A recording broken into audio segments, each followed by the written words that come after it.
welcome back YouTube. We thought we'd do a little bit of an update about my prep.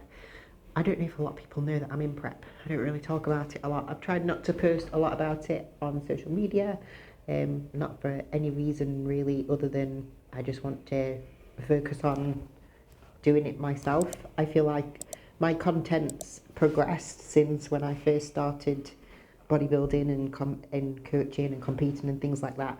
So naturally and organically, it's just become more about training and client work and things like that, and a little bit less about me. But Kim wants me to do an update. So here we are. I am 4 weeks out today from my first competition. Obviously, when you watch this, I'll be closer than that, but Aaron's going to put some lovely pictures / videos of me from this morning's check-in. I actually thought I was 3 weeks out this morning, and then I realised that I'm 4 weeks out this morning. And I was like, oh, we've got an extra week, which is not like a big thing, but in bodybuilding, when you're getting closer to a competition, a lot can happen in a week. But Kuba's really happy with where I am from a condition perspective. There's definitely more fat loss to happen, but I could be ready earlier than what my competition is, so we're definitely more so ahead of schedule / right on schedule, because there'll be the ability to be able to do refeeds as and when needed, peak properly when it comes the time. Obviously, I'm going to America. I have flown and done most of my competitions as a pro internationally. There's only been one competition that I've been able to do in the UK because they don't actually have that many competitions here in the UK for figure. So I am obviously travelling overseas to America, and I am going to be staying there for quite a few weeks as well. When it comes to my training, obviously, you know, a few weeks ago, or should we say maybe a couple of months ago now, we spoke about the fact that we were going to be trialling a different split. That lasted about 2 weeks because it was a little bit too taxing for the way that I train, especially in a diet phase.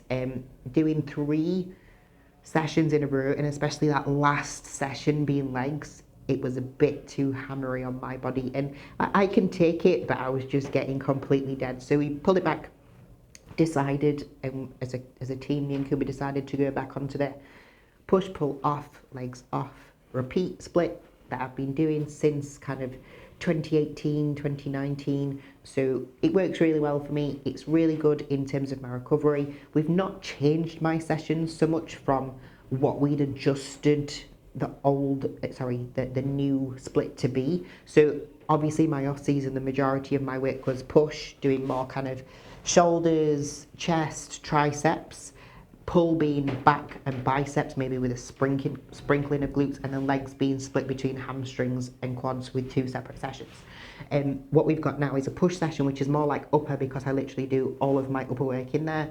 Pull, which also has hams and glutes plus my back work, and then legs, which is a mixture of both hamstrings and quads and a little bit of glutes. So it just means that I get my lower body a little bit more frequently, meaning that there's probably a more even divide between upper and lower training, and that's pretty much what I need. Like, I'm at a position where I'm not saying that I have enough mass for my physique or enough mass for my class, but I definitely now have a well-rounded physique where there's muscle everywhere, just everywhere can get bigger, if that makes sense. So the type of training that we do have now, with that even divide with both upper and lower training, will just allow my physique to keep on developing.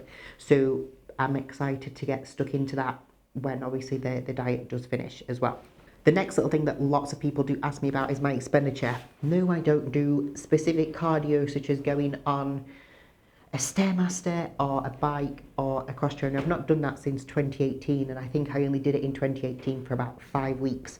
For me, if I focus on quality training, really great performance, and keeping my expenditure through walking quite high, I don't actually tend to need cardio. And that I'm not saying that that's the best thing for everybody, but you have to figure out what works best for you. It's like me and Kuba have been working together now like 5.5, nearly 6 years. Obviously he's my partner as well, and that works really well for us. Again, not for everybody.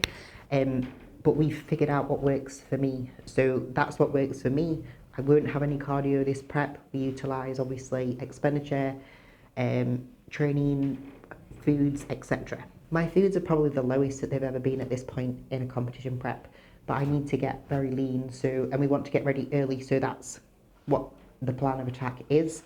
At the moment, my calories on a rest day are around 1500.